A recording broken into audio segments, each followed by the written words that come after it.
Hey guys, how's it going? Today I'm going to be taking you through part two of my kind of delay rack that I've been explained in the last video. Something that I use to give extra motion, harmonic content, and pulse movement to pad and sustained kind of sounds. So today's going to be a little bit of a development of that, showing you a slightly extended way to use it. The sound I've used it on in this context is this instrument here, which I'll play for you in isolation first. It's a granulator instrument I built with a little chord trigger from some DI'd baby grand piano that I recorded, one of my friends. It's got some filter movement, a little bit of convolution reverb, some saturation and EQ. I'm not going to talk about those. It has these three delay racks here, which I am going to be talking about. The first two are the same exact technique I showed you in the last video, which if you haven't seen, go and check it out. Crazy Delay Rack Movement Part 1. And this last one is a slightly different technique that gives a slightly different result. So this is what the sound sounds like.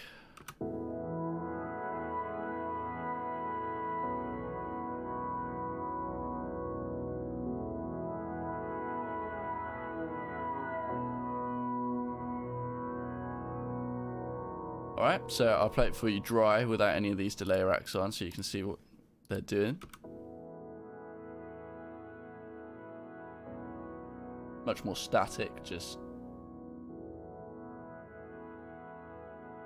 flat sound.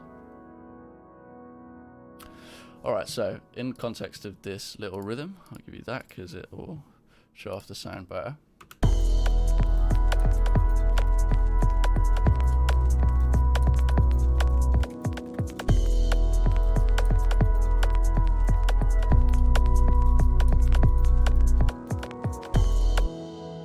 Alright, so let's get into it. The first two delay racks, like I said, I've already showed you how to do those. It's just a delay rack with a 1 millisecond delay being automated.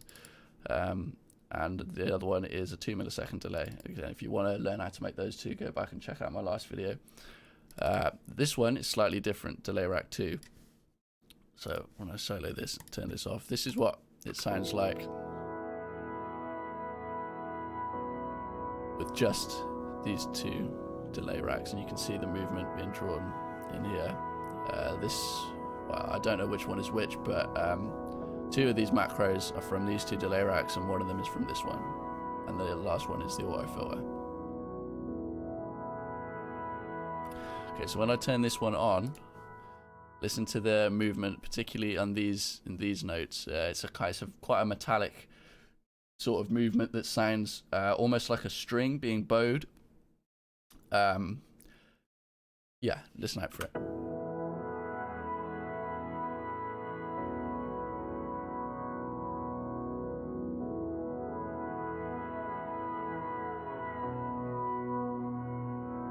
So if I accentuate this a little bit, just so you can really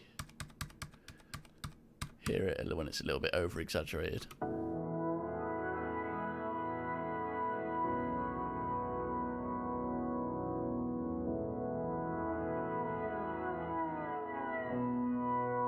Hear that movement at the end there, particularly?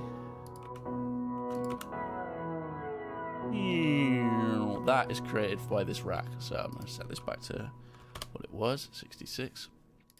Now, how this rack differs from the last rack is that we're not only automating the level of this dry wet here, we're also automating the actual millisecond delay time itself on the same macro. So if you look at the mapping, you can see we're automating the left delay time, which is just linked, so it's the delay time, as well as the dry wet, and it's set between 1 millisecond and 10 milliseconds. So that's quite important, because if you have this all the way open as it is on default, it will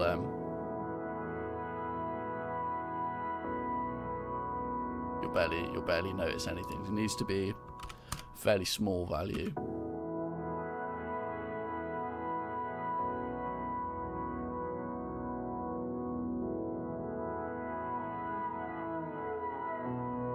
If we set it even smaller, maybe 5 milliseconds, we'll get a different effect.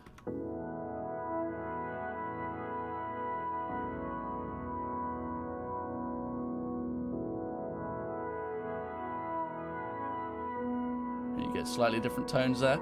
So with this sort of thing, the response you get tonally is dependent on, you know, this pretty much. Like with these delay racks, it's dependent on exactly what millisecond delay time you set.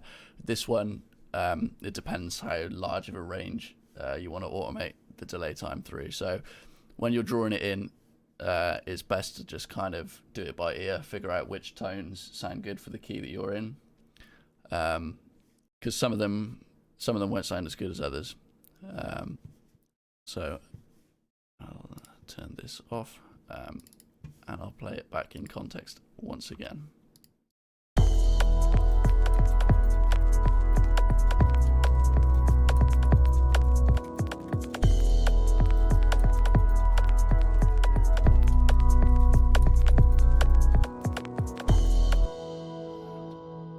Yeah, so there you go. If you've got any questions, you know, about these processes that I'm doing, be sure to leave a comment asking me. I'll definitely see it. I'll definitely get back to you.